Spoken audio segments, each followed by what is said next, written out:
नमस्कार सभी प्रतियोगी परीक्षार्थियों को। GK Lokesh Panchal YouTube channel पर आप सभी का स्वागत। तो अपन राजस्थान की कला एवं संस्कृति में पिछली क्लास में राजस्थान की जनजातियों के बारे में चर्चा कर रहे थे। तो कुछ जनजातियां आपने पढ़ ली थी और कुछ एक बची हुई है जो आज पढ़ने का अपन प्रयास करेंगे। तो राजस्थान की गरासिया जनजाति के बारे में आज अपन विस्तार से चर्चा करेंगे। तो सबसे पहले जनजातियों में अपन देखते हैं इनका मुख्य क्षेत्र कहाँ है। राजस्थान में गरासिया जनजाति कहाँ निवास करती है, तो इनका मुख्य क्षेत्र देखेंगे। सबसे पहले गरासिया जनजाति राजस्थान में कहाँ कहाँ निवास करती है, तो सबसे ज्यादा निवास करती है सिरोही जिले में। कहाँ निवास करती है? सिरोही जिले में निवास करती है। अब सिरोही जिले की भी दो तहसीलें याद रखना। एक तो आबू यानी कि माउंट आबू है ना, आबू क्षेत्र में निवास करती है अधिकतर। कहाँ पे? आबू क्षेत्र हो जाएगा एक तो, माउंट आबू क्षेत्र, ठीक है ना। और एक हो जाएगा पेंडवाड़ा, पेंडवाड़ा में भी अधिकतर निवास करती है, पेंडवाड़ा, ठीक है ना। तो ये दो क्षेत्रों का नाम याद रखना है। सिरोही में सर्वाधिक निवास करती है गरासिया जनजाति, तो यहाँ पर भी आबू क्षेत्र और पिंडवाड़ा में। और भी राजस्थान में अन्य क्षेत्रों में भी निवास करते हैं, जैसे पाली जिले की बाली तहसील में अधिकतर ये निवास करती है। पाली जिले की एक तो हो जाएगी बाली तहसील, ठीक है ना। अब उदयपुर की कौन सी हो जाएगी? उदयपुर। उदयपुर जिले की मैं बात करूं तो उदयपुर की घोगुंदा क्षेत्र में निवास करती है। कौन से क्षेत्र में? घोगुंदा क्षेत्र में कौन सी जनजाति निवास करती है? तो गरासिया जनजाति निवास करती है। तो यहाँ तक तो आपको समझ में आ गया होगा, क्योंकि अपने अभी क्षेत्र की चर्चा की है। तो गरासिया जनजाति राजस्थान में कहाँ कहाँ निवास करती है, तो सर्वाधिक निवास करती है सिरोही क्षेत्र में। सिरोही में भी आबू क्षेत्र, पिंडवाड़ा और पाली जिले की बाली तहसील में निवास करती है। और उदयपुर की गोगुंदा तहसील में ये जनजाति निवास करती है। तो और बात करें इसके बारे में, तो ये गरासिया जनजाति अपने आप को चौहानों का वंशज यानी कि भगवान राम के वंशज इससे कुछ राजपूत बताती है अपने आप को। तो और बात करें इस ये जो माउंट आबू में जो सिरोही में जो नक्की झील है, कौन सी झील है? नक्की झील। नक्की झील को आपके बारे में आपको पता ही होगा। नक्की झील राजस्थान की एकमात्र झील है जो सर्दियों में अक्सर क्या करती है? जम जाया करती है, अक्सर जम जाती है नक्की झील। और बात करें, ये राजस्थान की सबसे ऊंचाई पर स्थित झील है नक्की झील, जो माउंट आबू सिरोही में स्थित है। नक्की झील को ये पवित्र मानते हैं। नक्की झील को गरासिया जनजाति होती है जो क्या मानते हैं? पवित्र मानते हैं। पवित्र तो मानते हैं, लेकिन जो गरासिया जनजाति होती है वो अपने पूर्वजों की जो अस्थियां होती है, पूर्वजों की अस्थियों का विसर्जन भी कहाँ करती है? इस जेल में करती है। कौन सी जेल में? नक्की जेल में। जो गरासिया जनजाति होती है वो पूर्वजों की अपने पूर्वजों की अस्थियां विसर्जन करती है। पूर्वजों की अस्थियां अस्थियां विसर्जन कहाँ करती है? अस्थियां विसर्जन, अस्थियों का विसर्जन यही करती है, अस्थियों का विसर्जन विसर्जन करती है, ठीक है ना। नक्की जेल को सबसे पवित्र मानते हैं गरासिया जनजाति, और अपने पूर्वजों की अस्थियों का कहाँ विसर्जन करते हैं? ये नक्की जिले में विसर्जन करते हैं। और बात करें तो गरासिया जनजाति सफेद वस्तु को पवित्र मानती है। जो सफेद वस्तु होती है, सफेद पशु, सॉरी सफेद पशु को पवित्र मानती है, ठीक है ना। जो गरासिया जनजाति होती है सफेद पशु को क्या मानती है? वो पवित्र मानती है। और बात करें तो सफेद पशु को तो पवित्र मानती है, और मोर पक्षी को भी क्या मानती है? पवित्र मानती है। मोर पक्षी को पवित्र मानती है, मोर पक्षी को, ठीक है ना। अपनी कंजर जनजाति पढ़ी थी। मोर को क्या करते हैं? वो खाते हैं, मोर का मांस खाते हैं। जबकि गरासिया जनजाति देखो, सफेद पशु को पवित्र मान रहे हैं और मोर को भी पवित्र पक्षी मानते हैं। कौन सी जनजाति?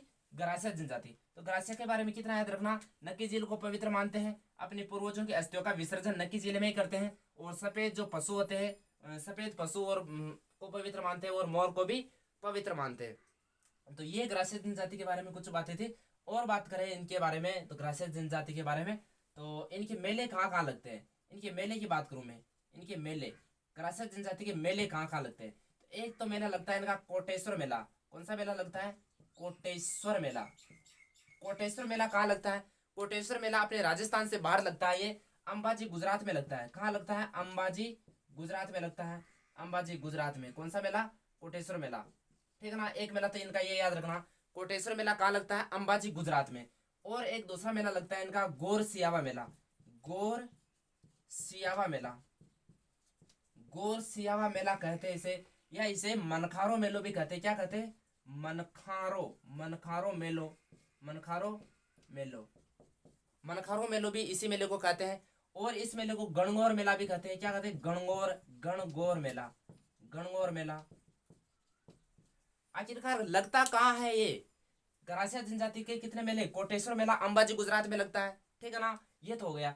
अब राजस्थान में ये कहाँ लगता है? गोर सियावा मेला। एक ही मेले के अन्य अन्य नाम है, गोर सियावा मेला, मनखारो मेलो, और कहें इसको गणगौर मेला। तो ये कहाँ लगता है? ये लगता है सिरोही में लगता है। कहाँ लगता है? सिरोही में लगता है, क्योंकि राजस्थान में सर्वाधिक ग्रासीय जनजाति कहाँ निवास करती है? सिरोही में निवास करती है, तो सिरोही में लगता है। और याद रखना, ये मेला कोई छोटा मोटा मेला नहीं है। इस मेले में ग्रासीय जनजाति का एक उत्साह होता है। इसमें इसमें क्या करता है कि जो ग्रासीय जनजाति के जवान लड़का या लड़कियां क्या करते हैं? लव मैरिज करते हैं। क्या करते हैं? लव मैरिज करते हैं। लव मैरिज है ना। ग्रासीय जनजाति के जो लड़का लड़की होते हैं इस मेले में भाग लेते हैं सर्वाधिक। और इस मेले में क्या करते हैं? वो लव मैरिज करते हैं। अपने पसंद का वर चुन के वो वहां से रफू चक्कर हो जाते हैं, वहां से निकल जाते हैं मेले से। फिर बाद में घर पर आकर फिर बाद में अपने माता पिता को समझाकर फिर विवाह कर देते हैं। तो ये कौन सी जनजाति में देखने को मिलता है? ये ग्रासीय जनजाति में। और कौन से मेले में? गौर सेवा मेला, मनखारो मेलो। मनखारो मेलो इसलिए कहते होंगे इसको क्योंकि यहाँ मनक लेकर जाते हैं, यानी कि मनकों का ये होता है मेला लगता है, ठीक है ना। तो गौर सेवा मेला सिरोही में लगता है। लव मैरिज होती है यहाँ पे ग्रासीय जनजाति में, ठीक है ना। यहाँ तक आपको समझ में आ गया होगा। और बात करें तो इनके बारे में, ग्रासीय जनजाति में विवाह के प्रकार कौन कौन से? विवाह के मैं प्रकारों की बात करूं तो इनको मिटा देता हूं मैं। तो इनका क्षेत्र यानी कि प्रमुख क्षेत्र, मुख्य क्षेत्र सिरोही में आबू क्षेत्र और पेंडवाड़ा क्षेत्र में निवास करती है। पाली की बाली तहसील में भी निवास करती है। उदयपुर की गोगुंदा तहसील में निवास करती है। नक्की झील को पवित्र मानते हैं और अपने पूर्वजों की अस्थियों का विसर्जन नक्की झील में करते हैं। सफेद पशु को पवित्र मानते हैं और मोर पशु को भी क्या? मोर पक्षी को भी पवित्र मानते हैं ये। और बात करें इनके तो विवाह के प्रकार, यानी कि जो ग्रासीय जनजाति है इसमें विवाह के प्रकारों की बात करें अपन, विवाह के प्रकार यानी कि कौन कौन से विवाह होते हैं इस जनजाति में। तो सबसे पहले देखिए, एक तो होता है मोर बंदिया विवाह। कौन सा होता है? मोर बंदिया विवाह। मोर बंदिया विवाह ये विवाह होता है जो इसमें ब्रह्म विवाह कहते हैं इसे। मोर बंदिया विवाह एक प्रकार का यानी कि ब्रह्म विवाह है। इसमें पंडित का यानी कि 7 फेरे दिलाता है इनको, है ना। 7 फेरों से युक्त होता है मोर बंदिया विवाह, ब्रह्म विवाह कहते हैं इसे। एक विवाह होता है इनका ताड़ना विवाह। कौन सा विवाह होता है? ताड़ना विवाह। ताड़ना विवाह, ताड़ना विवाह में क्या होता है? ग्रासीय जनजाति के जो लड़के होते हैं वो लड़की को भगा कर ले जाते हैं, यानी कि खींच के ले जाते हैं, इसलिए इसे ताड़ना विवाह कहते हैं। एक होता है पहरावना विवाह। पहरावना, पहरावना विवाह, ठीक है ना। पहरावना विवाह का मतलब समझ गए होंगे आप। पहरावना यानी कि 12 जोड़ी कपड़े और 12 जोड़ी थान, यानी कि 12 बछड़े और 12 जोड़ी कपड़े के बदले में विवाह कर दिया जाता है। इस प्रकार से इसे क्या कहते हैं? पहरावना विवाह। ये केवल कपड़ों के बदले विवाह हो जाता है, इसलिए इसे पहरावना विवाह कहते हैं। और बात करें अपन तो एक होता है मेलबो। कौन सा विवाह हो गया? मेलबो भी एक विवाह का प्रकार है ग्रासीय जनजाति में। मेलबो यानी कि लड़की को जो रखते हैं ना, उनको छोड़ कर आते हैं। पिता अपनी पुत्री को, लड़की को ससुराल छोड़ कर आता है, इसलिए उसे क्या कहते हैं? मेलबो विवाह। एक होता है खेमणो विवाह। कौन सा होता है? खेमणो विवाह। खेमणो विवाह में भी कुछ नहीं होता है, इसमें भी लड़का लड़की को भगा कर ले जाता है, तो ये भी खेमणो विवाह हो गया। एक लास्ट का होता है सेवा विवाह। कौन सा होता है? सेवा एक विवाह का प्रकार है, सेवा विवाह, ठीक है ना। लास्ट में क्या करो? सेवा करो और शादी करो।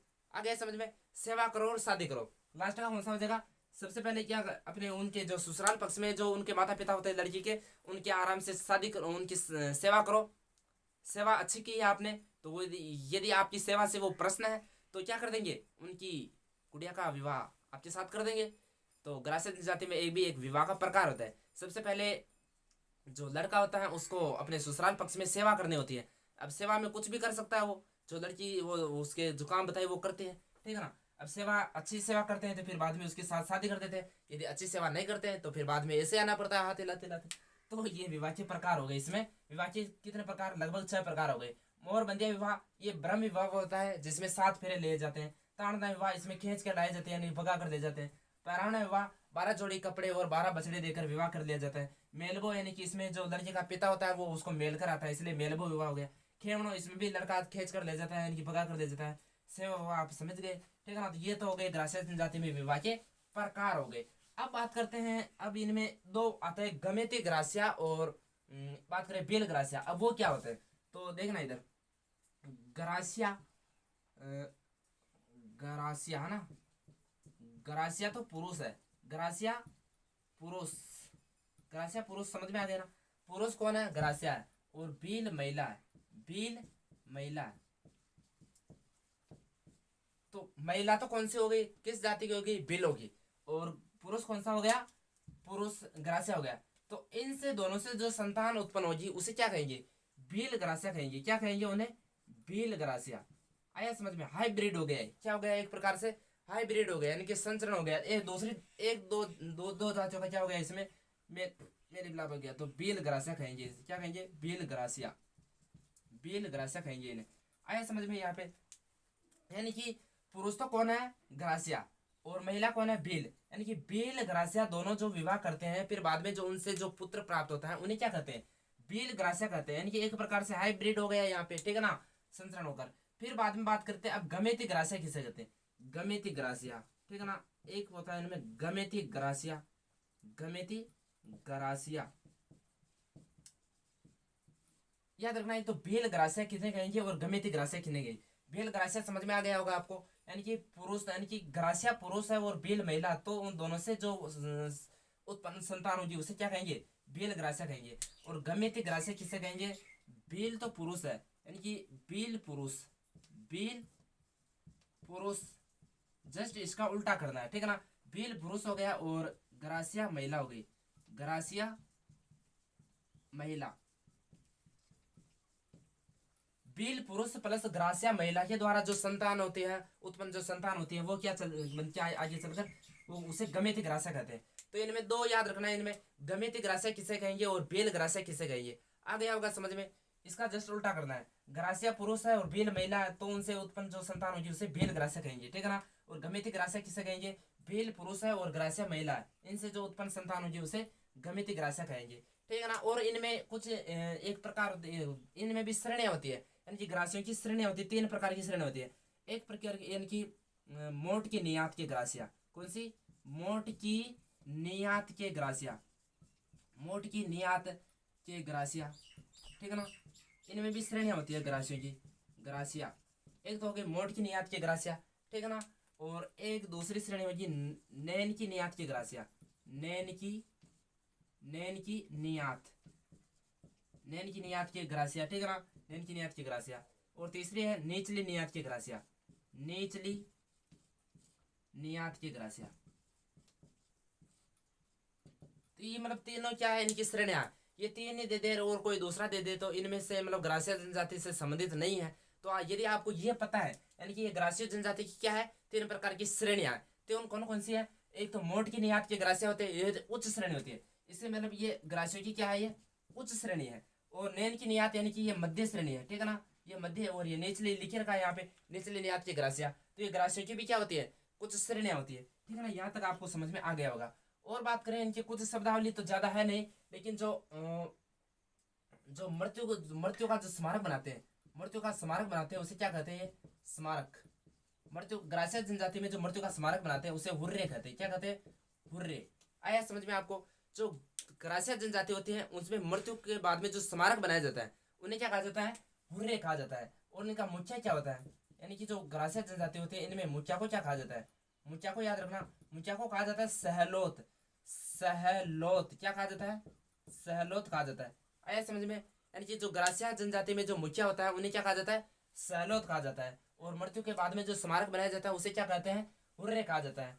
और यहाँ तक ग्रासिया जनजाति के बारे में आपको समझ में आ गया होगा। मेले देखे थे, कोटेश्वर मेला, अंबाजी का मेला कहाँ लगता है, अंबाजी गुजरात में लगता है। गौर सेवा या मनकारो मेलो, गणगौर मेला ये कहाँ लगता है, सिरोही में लगता है, जिसे लव मैरिज करते हैं ग्रासिया जनजाति। इसके बारे में इतना ये देख ही लिया, ठीक है ना। ग्रासिया जनजाति के बारे में आपको समझ में आ गया होगा। और दूसरी जनजाति के बारे में बात करें अपन, तो एक जनजाति बची हुई है अपने मेणा जनजाति।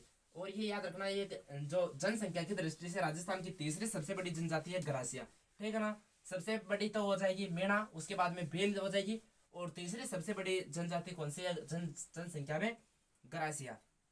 और बात करें मेणा जनजाति के बारे में आप अपन बात करेंगे, ठीक है ना।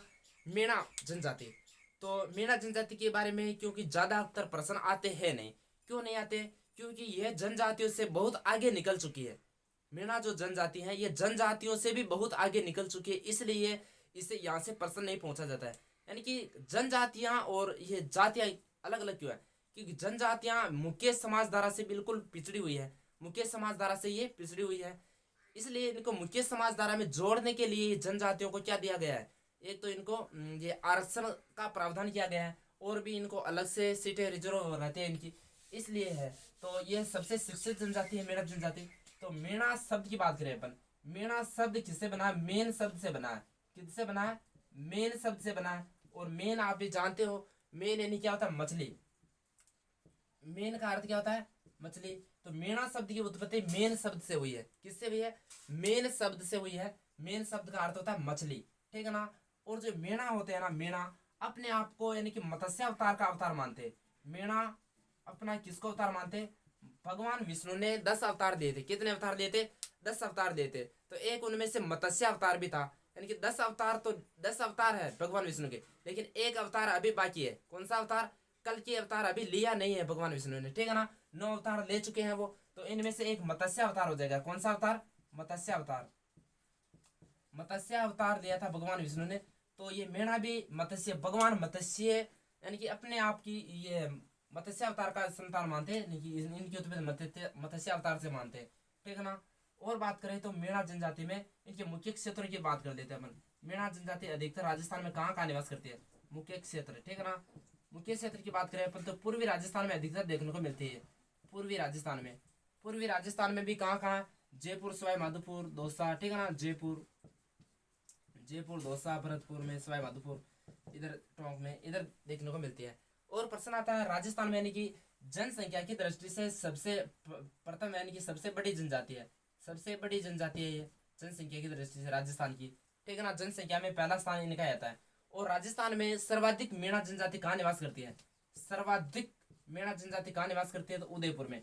2011 की जनगणना के अनुसार राजस्थान में मेणा जनजाति सर्वाधिक कौन से जिले में निवास करती है, तो ये उदयपुर में निवास करती है, ठीक है ना। अब मेणों की बात करें अपन तो मेणा के दो इनके वर्ग है, मेणों के 2 वर्ग है। कौन कौन से 2 वर्ग है, 2 वर्ग है इनके, ठीक है ना। 2 वर्ग, एक तो होता है 2 वर्ग की बात करें तो चौकीदार मेणा, चौकीदार, चौकीदार मेणा हो जाएगा एक तो, और एक हो जाएगा जमींदार मेणा। चौकीदार मेणा और जमींदार मेणा, ये मेणाओं के क्या है, वर्ग है। 2 क्या है, वर्ग है, चौकीदार मेणा और जमींदार मेणा। अब जो ये चौकीदार मेणा है, जो ये राजा महाराजाओं के चौकीदार किया करते थे, जो राजा महाराजा थे। और याद रखना राजस्थान में मेणाओं की यानी कि जानकारी 2 रियासतों से मिलती है, यानी कि 2 रियासतें थी, यानी कि एक तो अपना जो बूंदी रियासत है, इनमें पहले किनका राज था, मेणाओं का राज था। और जो जयपुर में जो कछवा वंश से पहले मेणाओं का राज था। बड़ गुजरों और मेणाओं को हरा कर जयपुर के कछवा वंश की स्थापना की थी, इसलिए वहां से पहले किनका राज था, मेणाओं का था। और जयपुर के जो राजा थे कछवा वंश, उनका तो राज तिलक भी कौन किया करते थे, मेणा ही किया करते थे, ठीक है ना। मेणा सरदार उनका राज तिलक किया करते थे। तो बात करें चौकीदार मेणा, यानी कि राजा महाराजाओं के चौकीदार किया करते थे, इसलिए ये उच्च श्रेणी के मेणा है, ठीक है ना। मेणाओं की ये उच्च वर्ग हो जाएगा। ये कौन सा वर्ग हो जाएगा, 2 वर्गों में से, यानी कि चौकीदार मेणा उच्च वर्ग है। और इन्हें नयावासी मेणा भी कहते हैं। क्या कहते हैं, नयावासी मेणा, ठीक है ना। नयावासी मेणा कहते हैं, ये उच्च वर्ग है। और ये कहाँ कहाँ निवास करते हैं, तो ये निवास करते हैं एक तो जयपुर में, जयपुर, दौसा, भरतपुर, भरतपुर, और सवाई माधोपुर, सवाई माधोपुर, ठीक है ना। सवाई माधोपुर, अलवर। तो इनमें याद रखना कि चौकीदार जो मेणा है, ये राजा महाराजाओं की चौकीदार किया करते थे, यानी कि तो ये मेणाओं का उच्च वर्ग है और इसे नयावासी मेणा कहते हैं। और ये राजस्थान में जयपुर, दौसा, भरतपुर, सवाई माधोपुर, अलवर में निवास करते हैं। और एक दूसरा वर्ग है इनका जमींदार मेणा। जमींदार मेणा एक तो इनका निम्न वर्ग हो जाएगा, निम्न वर्ग, ठीक है ना। निम्न वर्ग क्यों हो जाएगा ये, क्योंकि ये क्या किया करते थे, खेती करते थे। तो खेती करते थे, खेती में ज्यादा ये नहीं होता, तो खेत ये इनका निम्न वर्ग जाएगा, निम्न वर्ग हो जाएगा। और इसे पुराणवासी मेणा कहते हैं। ये नयावासी है तो ये क्या है, पुराणवासी मेणा, ठीक है ना। मेणाओं में 2 वर्ग हो गए, चौकीदार मेणा और जमींदार। तो जमींदार एक निम्न वर्ग है, इसे पुराणवासी मेणा कहते हैं, और वो नयावासी मेणा।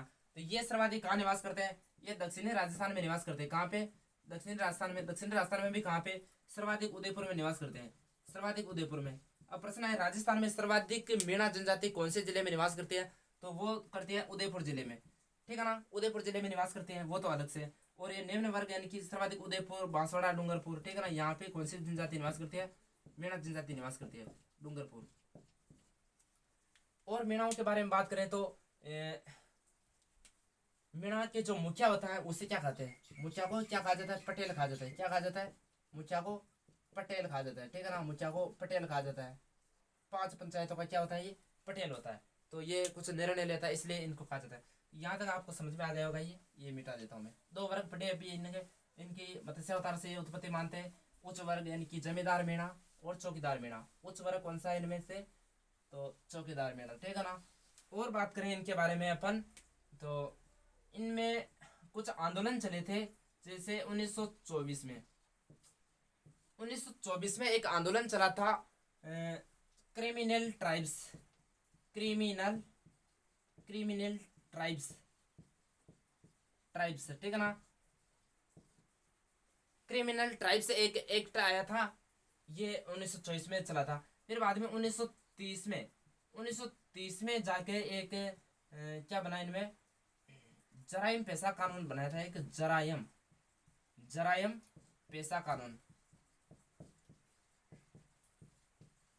जो जराइम पेशा जो कानून है, इसके तहत क्या होता था, जो मीणा जनजाति के जो पुरुष और छोटे बच्चे और महिलाएं थी, इनको प्रतिदिन थाने में जाकर हाजिरी लगवानी होती थी।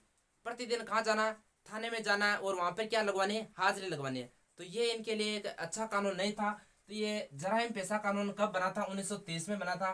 फिर बाद में इसको अलग से यानी कि हटाने की कोशिश की गई थी। तो फिर बाद में आगे चलकर 1944 में एक मीणाओं के यानी कि इनके मुनि मगन सागर के नेतृत्व में एक क्या हुआ, मुनि मगन सागर के नेतृत्व में मुनि मगन सागर के नेतृत्व में अपने नेमका थाना सीकर में एक महान यानी कि विशाल सम्मेलन का आयोजित किया गया था। विशाल नेमका थाना कहाँ पे? नेमका थाना में विशाल सम्मेलन का आयोजन किया गया था। विशाल सम्मेलन 1944 में मुनि मगन सागर की अध्यक्षता में नेमका थाना सीकर में विशाल सम्मेलन का आयोजन किया गया था। फिर बाद में आगे चलकर 1947 के आसपास 1947 में जो ये एक्ट था, जराइम पेशा कानून, इसमें महिलाओं और बच्चों को हाजिरी लगाना यानी कि बंद कर दिया था। यानी कि 28 अगस्त 1947 नहीं सॉरी 46, ठीक है ना, 1946। तो 28 अगस्त 1946 इसमें क्या कर दिया, यानी कि मीणाओं ने मुक्ति दिवस मनाया। 28 अगस्त को कौन सा दिवस मनाया? मुक्ति दिवस मनाया। क्यों? क्योंकि यहाँ इसमें जराइम पेशा कानून के तहत क्यों हाजिरी लगवाना पड़ता था इनको, तो मीणा के जो बच्चे और जो महिलाएं थी उनको हाजिरी लगवाना बंद कर दिया था। फिर बाद में आगे देश अभी आजाद हो जाता है। फिर आगे चलकर 1952 में जराइम पेशा कानून को क्या कर दिया जाता है? हटा दिया जाता है। जो जराइम पेशा कानून था ये इसको हटा दिया जाता है, ठीक है ना।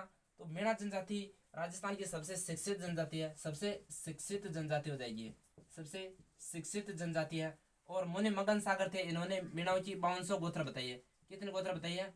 5200 गोत्र बताई है। मीणाओं की कितने गोत्र बताई है? 5200 गोत्र बताई है। और भी मीणाओं में अलग अलग प्रकार होते हैं, जैसे पटियार मीणा है, मेर मीणा है और सूरते वाला मीणा है।